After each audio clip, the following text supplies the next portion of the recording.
Muy bien, muy buenos días. En primer lugar, agradecer la invitación.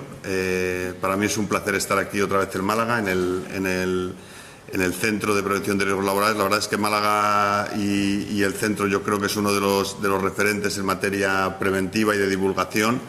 Y bueno, voy a tratar de poner mi granito de arena sobre el marco jurídico y sobre la nueva regulación de la seguridad y salud laboral en el empleo de hogar. Aquí les marco lo que me gustaría desarrollar. En primer lugar, las características de la regulación, que yo creo que esto es lo más importante. Más que luego entrar en cada una de los concretos derechos y obligaciones que voy a desarrollar del 893, lo que creo que es... ¿Hay algo que no se...? ¿Ah, sí? Ahora, perdón. Lo que creo que es más importante de todo es entender la filosofía de esta regulación, las características, porque esto es lo que nos va a marcar luego la interpretación del resto.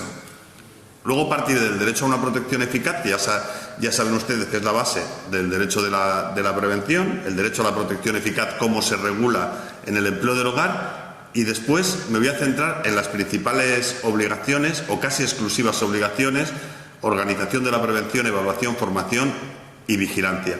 Y voy a tratar de desgranar, ya les pido, voy a tratar de hacerlo lo menos jurídico posible dentro de lo que cabe, porque hay algunos matices, pero yo creo que lo más importante es que entendamos qué sentido tiene esta regulación y por qué surge, ¿no?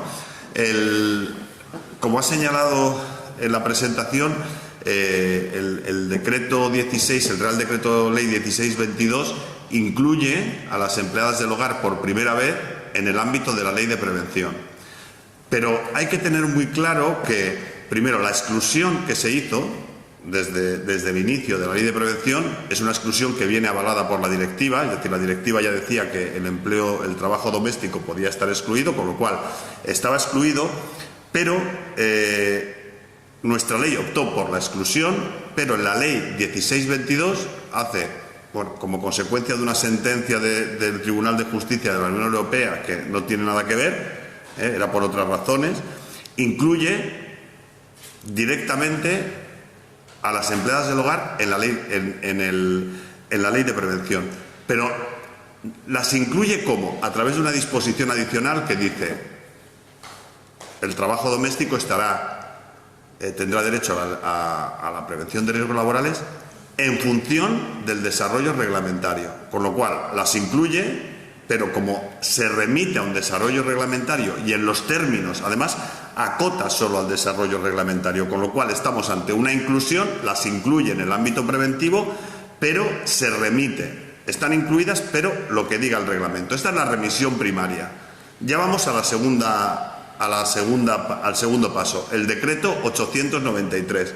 Y aquí está el meollo. El 10 de septiembre, en el decreto del 2024, ya se regula la protección de la seguridad y la salud en el ámbito del trabajo familiar. Hay una ordenación, muy breve, de hecho son 8 artículos, se regula la prevención. Y hay una remisión, digamos, secundaria, que dicen, bueno, vamos a ver cómo lo desarrolla la guía, que es la que ha salido hace una semana, esta guía. Y, por lo tanto, tenemos estos 3 instrumentos. Tenemos el decreto 1622, el decreto 893 y la guía. La guía, ya les digo, ahí lo ven, el soft law, la guía ya parte de que es sorprendente desde el punto de vista jurídico que una guía se denomine a sí misma como material normativo, porque las guías no son material normativo, la guía es una guía interpretativa. Sin embargo, ya la propia introducción dice que actualiza, clarifica y desarrolla la norma. Bueno, lo primero que les tengo que decir es que una guía, los que sean estudiantes o hayan estudiado Derecho, una guía no tiene valor jurídico, tiene valor interpretativo, con lo cual podrá clarificar, podrá interpretar, pero no puede ni actualizar ni desarrollar. La guía lo único que hace, o lo que tendría que hacer, sería ir al decreto 893 y interpretarlo. Tenemos estos 3 instrumentos. Lo primero que les quiero decir, las características de la regulación. Y yo creo que casi con esta diapositiva, tengo muchas, pero yo cuando me pase el tiempo, pero esto es lo más importante. Lo principal de aquí es la técnica regulatoria. El empleo del hogar, el trabajo doméstico, no ha entrado en el ámbito de la Ley de Prevención de Riesgos Laborales. No ha entrado en el ámbito de la Ley de Prevención de Riesgos Laborales. El trabajo doméstico tiene un reconocimiento preventivo que se encuentra exclusivamente en el 893 del 24. Es decir, no podemos aplicar la Ley de Prevención de Riesgos Laborales al trabajo doméstico. Cambiemos de filosofía. ¿Por qué? Es lógico que pensemos. Los primeros nosotros, cuando nos acercamos a la ley, si nos fijamos, son 8 artículos y en los 8 artículos utiliza la misma terminología, la misma que la Ley de Prevención. Derecho a la formación, derecho a vigilancia de la salud, derecho a riesgo grave y inminente, equipos de trabajo, EPIs, y parece que entonces es lo mismo que la Ley de Prevención. Pero es que no es lo mismo. ¿Por qué? Porque la propia ley, y ahí les tengo la segunda característica, tiene una vocación o una voluntad de exclusividad o de plenitud. Es decir, el propio decreto dice que toda la prevención de riesgos laborales, toda, del trabajo doméstico, se rige por esta norma. ¿Qué quiere decir esto? Que no podemos ir, salvo que el propio decreto nos dirija, nosotros no podemos ir a ningún artículo de la Ley de Prevención de Riesgos Laborales. Tenemos que ir solo a la norma, al 893, porque constantemente el 893 nos dice el deber de protección es el que pone en esta norma y como principio general dice que no se aplica el ordenamiento jurídico preventivo salvo lo que esté contenido en el 893. Claro, si el 893 dijera aquí se aplica la Ley de Prevención, entonces sí, pero si no, no obtenemos un referente. ¿Qué nos pasa con esto? Pues nos pasa que es muy difícil que un colectivo tan problemático desde el punto de vista de los riesgos, de todo tipo, se trate de regular con 8 artículos. Es muy complejo, porque es que es más, no solo no aplicamos la Ley de Prevención, sino tampoco dejamos de aplicar toda la normativa de desarrollo. No tenemos un referente en evaluación de riesgo biológico, es decir, porque lo que tenemos es lo que hay y la propia ley nos dice solo hay esto. Y luego vamos a ver ejemplos concretos. Así que nos sorprende una norma con 8 artículos, que es muy del legislador, hacer una norma de 8 artículos y luego una guía que la desarrolla, y no hablo de la de violencia y acoso, con 108 páginas. Es decir, tú para interpretar 8 artículos necesitas 100 páginas para poder entender lo que ha querido decir el legislador. Y esto ya es algo problemático, sobre todo desde el punto de vista de quien recibe la norma, que tiene que ser un empleador del hogar. Y tenemos que cambiar esta percepción. Yo he sido un luchador desde hace muchos años desde el punto de vista jurídico por el trabajo doméstico, pero también por el cambio de percepción respecto a quién es el empresario, que no es un empresario, que es un empleador. El trabajo doméstico ya no es un grupo de personas en una gran finca, sino que son muchas personas que están cuidando a nuestros mayores, a nuestros niños, y el empleador muchas veces es persona también vulnerable. Es persona vulnerable el propio que emplea. Entonces, tenemos que tener aquí un equilibrio, ¿no?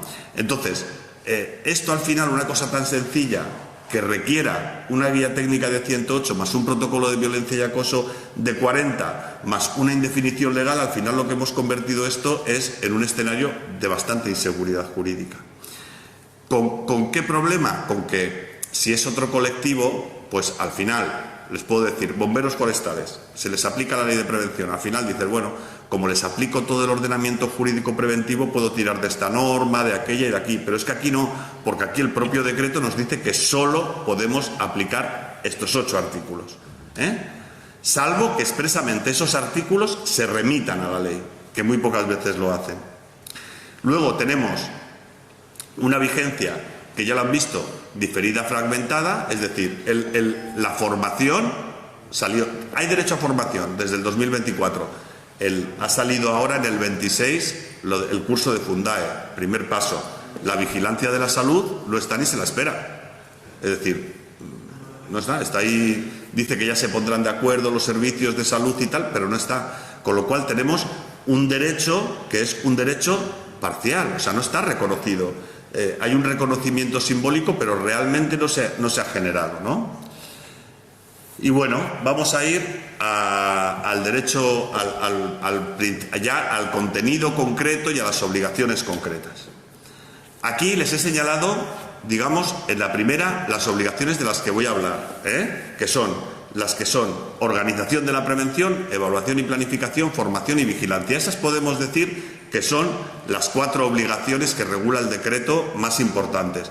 Luego hay otras, por ejemplo, el derecho de información, también lo regula el derecho de información, pero lo regula, si lo comparamos con un trabajador ordinario, aquí en este caso únicamente va a tener que dar información sobre riesgos específicos y medidas específicas, y luego también nos obliga a hacer entrega del protocolo de actuación en los empleos de hogar contra violencia y acoso. O sea, la información lo vincula también con el protocolo de actuación. También les quiero decir que este protocolo de actuación de violencia y acoso me suscita muchas dudas. No voy a entrar en esto, pero me suscita muchas dudas. La capacidad que tiene entre un empleador y un empleado de hogar o una empleada de hogar. ¿Pero quién va a hacer el protocolo? ¿El acosador al que el acosado? Quiero decir, ¿cómo va a evaluar el propio que acosa? Es que no, o sea, quiero decir, esto es, desde el punto de vista metodológico y científico, es totalmente un despropósito. No se puede hacer una evaluación de acoso la propia persona que acosa, porque, entre otras cosas, tú vas a la Prevención 10 y dirás, ¿hay acoso? Pues por mucho que acoses dirás, no, nadie va a coger el Prevención 10 y va a decir que va a haber acoso. Entonces, ahí hay un problema. Y ahí lo ligo con el resto de artículos. Las únicas remisiones que hace el decreto, las únicas remisiones que dice que sí que se van a regir por la ley de prevención, son esto que veis aquí, el 25, el 26, el 27, el 28 y el 29. Esto dice que en el empleo de hogar, todas estas obligaciones, que saben que son trabajadores especialmente sensibles, maternidad, menores, empresas de trabajo temporal y obligaciones de trabajadores, todo esto se regirá por la ley, el resto no. Ustedes me podrán decir, a ver, si un trabajador especialmente sensible, una adaptación, si primero no hay vigilancia de la salud porque no está desarrollada, ya tenemos la primera limitación, y al empleador se le obliga a adaptar el puesto con el 25, con un Prevención 10, en caso de que sea especialmente sensible. Esto es retórico, esto es un despropósito, esto no se puede hacer. Entonces, bueno, pero yo les explico la norma. Vamos, seguimos a las 3 obligaciones, porque el resto es lo que les he dicho. Vamos a ir a las obligaciones que están más desarrolladas, que son la organización de la prevención, que es por la que voy a empezar, y por favor, lo que les pido es que en general cambiemos la filosofía. Con esto que les he dicho, que es lo más importante, no se aplica la ley de prevención, ni el reglamento de servicios de prevención, ni se aplica pantallas, ni se aplica biológicos, se aplica esta norma. Es un reconocimiento parcial y fragmentado, es otra filosofía. Entonces, en primer lugar, hablan que hay las 3 modalidades. ¿Cómo puedo yo, como empleador de hogar, organizarme la prevención? Asumiendo personalmente, ¿vale? Aquí personal se lo he puesto entre comillas porque hay una variación. Puedo designar trabajadores o puedo un servicio de prevención ajeno. Hasta aquí, más o menos lo tenemos claro, que es el modelo ordinario que tenemos, ¿no? Yo entiendo que hay posibilidad de mixto, se podría hacer que yo asumo una parte, otra parte al servicio de prevención. En el caso de los servicios de prevención ajenos, la propia norma se remite al reglamento. Dice, los servicios de prevención ajenos se regirán por su normativa de desarrollo. Perfecto. Pero respecto a la asunción y al trabajador designado, la norma que tenemos es lo que hay aquí. Se apuesta, y lo vamos a ver ahora, por un proceso de internalizar la prevención. Esto es una cosa que también tiene cierto punto ideológico, es decir, aquí la solución está en que lo asumamos nosotros, internalicemos la prevención. Y en segundo lugar, yo creo que hay un reconocimiento que implica todo lo que se está haciendo. Para mí es una desvalorización del riesgo, es decir, es un desconocimiento del legislador en el fondo de que el trabajo doméstico tiene riesgo.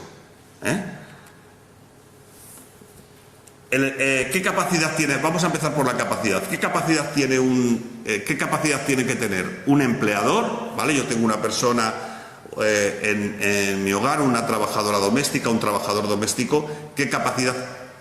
Ojo, aunque lo tenga una hora, o 2 horas a la semana, ¿qué capacidad tengo que tener para asumir la prevención?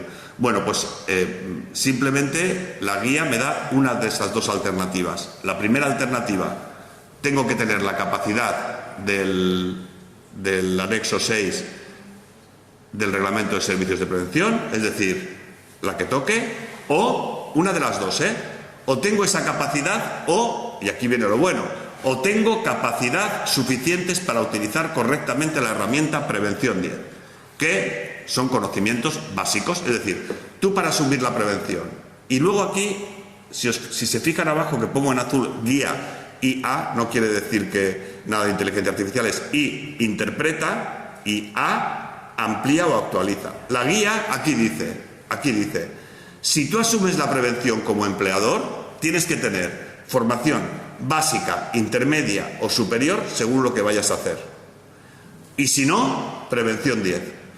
Bueno, es que esto no tiene ni pies ni cabeza, es decir, te da estas dos opciones, pero en teoría tú puedes asumir la prevención simplemente con la capacidad para manejar una herramienta informática, con independencia del número de empleados que tengas. Porque claro, yo puedo tener, si soy 5 empleados, y yo con prevención 10 ya me vale, con independencia de las características de los empleados, de las condiciones del trabajo. Y con todo eso, es decir, simplemente el reglamento me dice que simplemente con el conocimiento de prevención 10, con poder utilizar una herramienta informática que es un cuestionario, puedo evaluar, puedo planificar, puedo implantar medidas, puedo determinar las necesidades de equipos de protección individual, puedo interpretar los riesgos excepcionales y formar, que luego lo vamos a ver, y luego puedo aplicar el trabajador especialmente sensible, maternidad.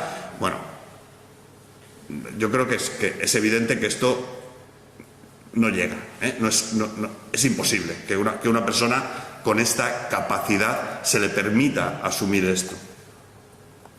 Y luego habla de otra posibilidad, porque claro, cuando surge la norma, uno de los problemas mayores que hay es decir, ¿qué ocurre cuando la persona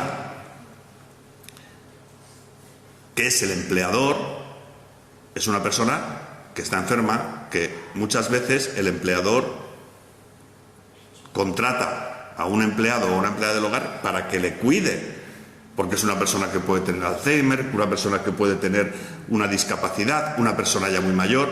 Entonces dices, bueno, claro, ¿y cómo voy a asumir yo la prevención? O sea, yo contrato a alguien para que me cuide y resulta que le tengo que cuidar yo a él, le tengo que vigilar. Si yo tengo Alzheimer y me está vigilando, ¿cómo yo le voy a vigilar? Y entonces se inventan lo que es la asunción empresarial.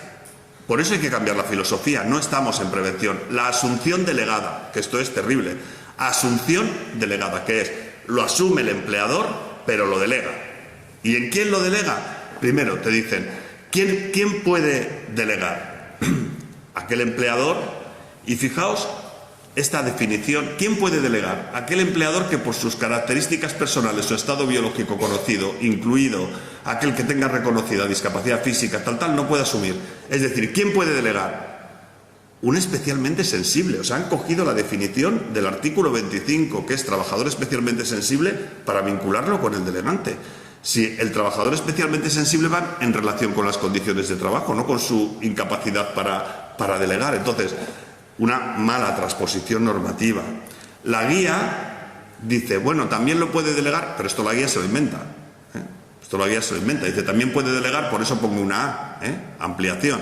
También puede delegar aquel que no tenga habilidades digitales. Si no tienes habilidades digitales, también pues puedes decir, ¿en quién puedes delegar? En una persona de entorno personal familiar o directo que reúna las características del empleador, sin exigir convivencia. Esto, dicho yo creo que en sentido práctico, ¿no? Pues en el hijo o en la hija que vaya por allí, que le digan, mira, pues a partir de ahora el padre, pero si tu padre o tu madre no tienen capacidad ni conciencia, ¿cómo van a delegar también el que asuma la prevención? O sea, si se fijan, es que en el día a día es algo prácticamente posible de implementar, ¿no? nos dicen que para delegar, es decir, para que, vamos a suponer que mi madre, por ejemplo, tiene una persona que la cuida y entonces mi madre no tiene habilidades y delega en mí, me dice, mira, tú asume la prevención y gestiona la prevención de esta persona. Tenemos que hacer un escrito donde se indique, un escrito de delegación donde se indique el alcance, es decir, qué me delega, la justificación, tanto de su parte como por la mía, la aceptación por las dos partes, la acreditación de las circunstancias del delegante y del delegado y también informar al trabajador. Es decir, hay casi más tramitación en esto que para hacer una herencia ante el notario. Entonces, ¿quién va a delegar en el fondo? Quiero decir, o sea, es que no sé si estamos simplificando o dificultando, ¿no? Y luego aquí no me voy a meter, pero hay un problema de responsabilidades.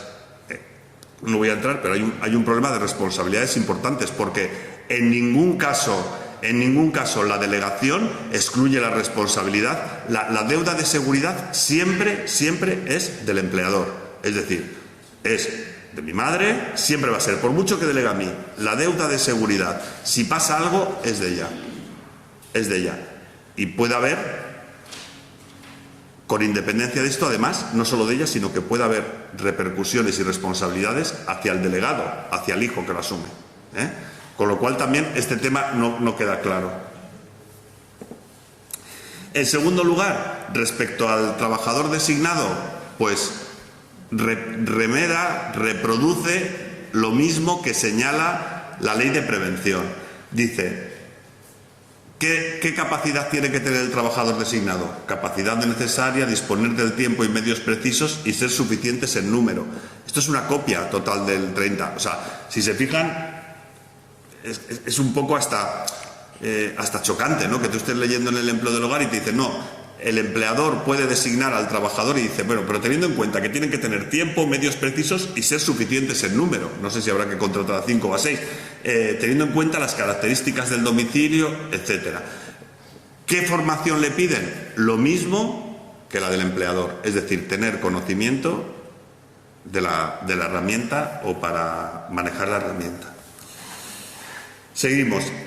Segundo elemento que yo entiendo conflictivo, la extensión de las garantías. Es decir, si nosotros designamos a un trabajador, si decimos a la empleada o al empleado del hogar, oye, tú vas a ser el que te lleves la prevención, se extienden las garantías de los representantes de los trabajadores. Lógicamente, tienen las garantías porque saben ustedes que el trabajador designado al final hace una función especializada y tiene unas garantías porque, según lo que ponga, el empresario le dirá, oye, si no pones esto te despido. Bueno, pues tienen estas garantías, ¿no? Pero claro, aquí entramos en que en estas garantías, en el empleo del hogar, nos plantea un problema con la readmisión. Y aquí hay diferentes concepciones. Ahora hay dos corrientes, pero ¿qué pasa si yo despido a una empleada de hogar, me declaran el despido nulo y me obligan a readmitir y está viviendo en mi casa? Yo tengo, por una parte están los derechos fundamentales del trabajador, pero por otra parte está también la inviolabilidad del domicilio. A mí me pueden obligar a que con una trabajadora que yo haya quedado, que tenga que estar en mi casa y me puedan obligar a ejecutar la sentencia en sus términos y viviendo en mi casa una persona porque es un despido nulo. Pues aquí esta extensión de garantías tampoco creo que genera muchos problemas. Vale, vamos a la evaluación de riesgos.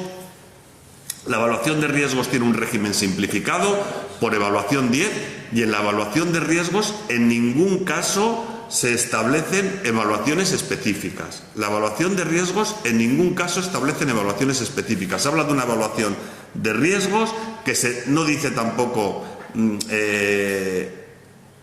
qué ocurre si existen más riesgos. Esto ha sido la guía. La guía sí que ha dicho, cuando haya tareas, pero esto lo dice la guía, cuando haya tareas que impliquen riesgos excepcionales, habrá que hacer evaluaciones específicas. Y además dice, habrá que hacer evaluaciones específicas a través de modalidad organizativa. Esto es, claro, con técnico medio superior.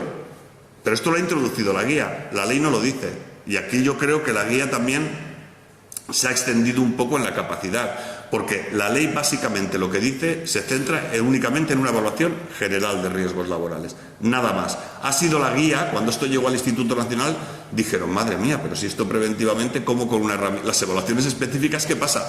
Y han introducido en la guía que cuando hay, ahora vamos a ver por qué vía lo han introducido, que cuando hay riesgos excepcionales sí que habrá que hacer evaluaciones específicas. Vale, entramos aquí en la siguiente obligación, que yo creo que es la que por ahora es más real, que es la obligación de formación. La obligación de formación, y esto yo creo que estoy siendo muy negativo con la norma, pero yo creo que esto es positivo. Por primera vez lo que hace una norma es configurar el deber de prevención como mixto. Porque es que la prevención de riesgos laborales nosotros siempre la enfocamos hacia el campo contractual, hacia las relaciones, pero también tiene una dimensión pública, también el Estado. La seguridad de salud es un bien también colectivo y desde el inicio siempre era prevención de riesgos laborales, tanto público como privado. Nosotros nos centramos siempre en lo privado. En el empleo del hogar ya dicen, vamos a constituir un sistema mixto. El primer sistema mixto, ¿qué va a ser? Lo público, todos los empleados del hogar tienen que tener una formación pública, que la va a pagar el Estado, de una duración concreta y luego una formación complementaria, que puede existir o puede no existir. La principal, por eso fijaos lo que os he dicho de la lógica, que es completamente diferente. La formación en prevención de los empleados del hogar es una formación única para todos los trabajos, para todos los centros de trabajo y para toda la vida. ¿Eso tiene que ver algo con la formación del 19? Nada, no es ni formación de puesto ni formación específica. Para los empleados del hogar es una formación única para toda la vida, en teoría, sin actualización y sin renovación, te vale para todos los centros, es como si fuese un carné, digamos, ¿vale? En teoría. Esto se va a hacer cargo Fundae, el Servicio Público de Empleo, ya tiene la resolución de 8 de mayo que ya ha salido el curso. Yo intenté hacer el curso de 5 horas y es muy complejo, quiero decir, muy complejo. Bueno, pues es un aula Moodle que yo no sé, incluso a cualquier persona que tengamos que le digas, oye, tienes que hacer este curso de 5 horas. Y ojo, el coste del curso lo paga el Estado. El tiempo de trabajo, en teoría, lo tiene que pagar el empleador. El tiempo de trabajo y las herramientas informáticas para hacer el curso, porque es un curso para trabajar. Eso es lo que dice la ley. Yo no sé lo que pasará. Pero claro, es posible que si tengo una persona 2 horas para que me cuide a mi hijo, pues le tenga que decir, no, estas 2 horas no, estas 3 semanas sigue viniendo, pero para hacer un curso online en mi ordenador. El curso, otra cosa curiosa también, que también haciendo la prueba, solo está en español. Entonces, pues no lo sé, pues una persona filipina, una persona, pues bueno, va a tener problemas para desarrollar este curso. Al final es que está constituyendo una barrera de entrada más que ayudar, ¿no? Entonces yo ahí veo un problema con el online. Hay personas mayores que no dominan el online. Encima son de estos cursos, no sé si han realizado ustedes, que a veces tienes que pasar todas las pantallas y ver todo porque no te deja pasar y es como desesperante, ¿no? Porque esto ya lo sé, no, tiene que... Entonces, yo no sé si esto para una persona, una trabajadora doméstica es lo correcto, ¿no? Y luego está, para salvar un poco, dice la ley, si tu hogar tiene riesgos excepcionales, tú como empleador sí que le tienes que dar la formación, sí que le tienes que, solo en caso de riesgo excepcional. Yo estuve interpretando que era riesgo excepcional por otras normativas que existían y tal, llegué a una conclusión, pero voy a decir la de la guía. La de la guía, claro, manejo de productos químicos no tipo doméstico. Por ejemplo, te dice limpieza de piscinas o equipos de trabajo no habituales, limpieza de placas solares, reparación de electrodomésticos, tratamientos médicos o de enfermería. Bueno, y aquí te dicen, en estos casos hay que hacer evaluación específica y formación específica. ¿Y cómo? Te dice la guía, a través de un técnico medio o técnico superior. Bueno, pues es que entonces me están mandando otra vez a un servicio de prevención, porque claro, es que si no, ¿esto quién lo va a hacer? ¿Cómo un empleador lo va a poder asumir? Es que es inviable, Ni yo que soy técnico superior o me puedo dedicar a esto, es asumible, ¿no? Y luego, fijaos que también este tema de riesgo excepcional y con esta amplitud, claro, el cuidar a menores, el cuidar a mayores, hasta qué punto pueden ser trabajos vinculados con cuidados, el riesgo biológico puede ser o puede no ser excepcional, porque claro, lo de manejar, lo de la piscina, pues también la gente que tenga piscina pues será normal, y lo de las reparaciones de electrodomésticos, claro, ya se entiende que un trabajador del hogar no va a reparar un electrodoméstico, pero si se queda atrancada, yo que sé, una cafetera o una... Eso es excepcional, no sé. Y, ya voy terminando, vamos con la vigilancia de la salud. La vigilancia de la salud es también, olvidémonos de la ley de prevención, olvidémonos, la vigilancia de la salud tiene de vigilancia de la salud el nombre. Porque no es vigilancia de la salud, son reconocimientos médicos voluntarios genéricos, es eso. Es decir, ni hay vigilancia de la salud colectiva, ni hay vigilancia de la salud obligatoria, ni está el régimen de obligatoriedad, ni está nada, es un reconocimiento médico voluntario siempre para la trabajadora, genérico, te dice la ley lo único dice: se desarrollará un reconocimiento médico para la trabajadora doméstica de acuerdo a la evaluación de riesgos. ¿A qué evaluación de riesgos? Si trabaja en 3 sitios o en 4, ¿a qué evaluación? Y además te vale para toda la vida. O sea, ese reconocimiento médico, aquí en este caso va a ser para 3 años, exacto, 3 años, pero con ese reconocimiento médico tú tienes el carnet y puedes trabajar en todos, en cualquier centro. Es un poco como la FLC, como el carnet de la FLC, pero en cutre, porque, entre otras cosas, no tenemos todavía la vigilancia de la salud. Y esto es una realidad. La disposición sexta nos dice: estos reconocimientos serán gratuitos para el empleador, los tiene que hacer. ¿Por qué? Porque los van a hacer los servicios comunes del Sistema Nacional de Salud. Y entonces, ustedes cuando lean en una norma promover, quiere decir que eso no sale. El Ministerio de Sanidad promoverá. Si se tienen que poner de acuerdo los 17 modelos de sanidad para que el Sistema Nacional de Salud asuma los reconocimientos médicos de las empleadas del hogar, ya les puedo decir que nos vamos a tener, va a pasar tiempo hasta que lo asuma el Estado y todas las comunidades autónomas estos reconocimientos. Con lo cual, hoy por hoy, la vigilancia de la salud no existe ni es exigible a las empleadas del hogar. No existe ni es exigible. Y es más, partiendo de que todo el régimen de vigilancia que hay, cero. Simplemente es esto, un reconocimiento médico cada 3 años genéricos con cargo al Estado. El empleador no tiene obligación de nada en este punto.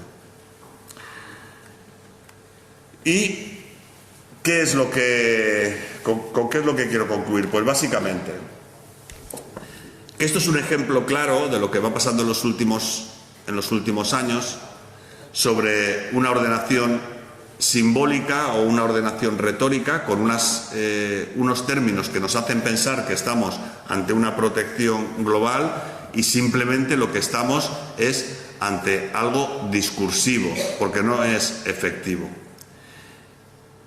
Con un predominio claro de lo que denominamos el soft law, y es, saco una norma de súper difícil aplicación, ¿y qué es lo que hago? Bueno, se lo paso al Instituto Nacional, los técnicos del Instituto Nacional, a ver cómo lo pueden interpretar, y si no, a jueces, a tribunales, en este caso a negociación colectiva no, porque no existe, bueno, pues que decidan jueces y tribunales, pero hoy en día con esta norma realmente esto es más discursivo que real. En segundo lugar, si se fijan, a lo largo de todo lo que es la introducción de la norma, hablan de la garantía del 100% que equiparamos a trabajadores y tal. Esto no es así, no se equipara a trabajadores. El régimen jurídico de la prevención de riesgos laborales tienen que olvidarse de todo y es un régimen totalmente especial. Olvídense de lo que entendían por formación, por vigilancia, es otro modelo, Eso yo creo que entronca al final con una desprofesionalización, porque al final están minusvalorando el riesgo, porque realmente, ¿qué pasa? Que el riesgo biológico o el riesgo químico o el riesgo psicosocial que puedas padecer una trabajadora del hogar no merece el mismo grado de profesionalización en la evaluación, en las evaluaciones específicas, en vigilancia de la salud, que cualquier otro trabajador? En teoría sí, pero luego ya ven ustedes que la ley lo que dice es que no, que es otro modelo, ¿no? Y por último me preguntaba si existían algunas alternativas más eficaces para proteger la seguridad y la salud de las empleadas del hogar. Más que esta, ¿no? Más que trasladar el coste de todo este proceso al empleador, pues bueno, hay muchos modelos mixtos en Europa, en literatura comparada, muchos modelos mixtos donde el Estado, al final, tenemos que partir de que el trabajo doméstico hoy en día en el siglo XXI, forma parte de la red de protección social, porque al final la gran mayoría son recursos que utilizamos frente a la insuficiencia de las políticas de conciliación y de dependencia. No podemos dejar a nuestros padres o a nuestras madres solos, no tenemos suficientes residencias, nuestros hijos no tenemos, y al final el trabajo doméstico se convierte como en una red, ¿no? Es como una extensión de... Entonces, lo lógico hubiese sido que a estas personas que tanto aportan socialmente, el riesgo se socializara, que por parte del Estado, por parte, no sé si de las mutuas, no sé por parte de quién, se hiciese como mínimo una garantía mínima y genérica, y después al empleador se le trasladaran concretas obligaciones. Hoy por hoy, lo que les puedo decir, y ya con esto termino, desde el punto de vista práctico, es que, bueno, pues que particularmente yo creo que la solución, y la gran mayoría de empleadores es lo que van a hacer, es contratar un servicio de prevención ajeno, porque yo les digo que dedicándome toda la vida a investigar sobre la prevención en el empleo del hogar, me cuesta muchísimo llegar a entender, si alguien me pregunta, ¿qué obligaciones concretas tengo? Explicarlo es dificilísimo, simplemente decir, bueno, formación excepcional, pero esto dice la guía, tendrías que dar... Con lo cual, al final, yo creo que vamos a seguir transitando hacia un modelo de externalización.